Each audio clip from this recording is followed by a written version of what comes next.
एकत्र येण्याला तटकरे आणि पटेल यांचा विरोध आहे। बघा, खासदार संजय राऊत यांचा हा मोठा दावा पाहायला मिळतोय। पवार काका पुतणे एकत्र येण्यावर राष्ट्रवादीमध्ये दोन मतप्रवाह बघायला मिळत आहे। अनेकदा आपण पाहिलं की पवार काका पुतणे हे एकत्र येणार, त्या संदर्भात चर्चा रंगली, त्या संदर्भात अनेकदा भेटीगाठी झाल्या, मात्र तटकरे आणि पाटलांचा याला विरोध असल्याचं बघायला मिळत आहे।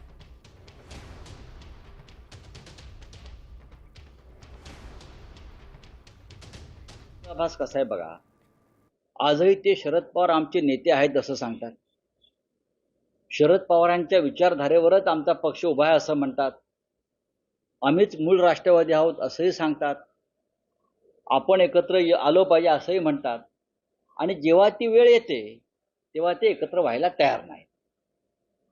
तेव्हा म्हणजेच ते आपल्याला मोदी आणि शहांच्या मुख्य दुकानाबरोबर त्यांना आपलं छोटं दुकान चालवायचं।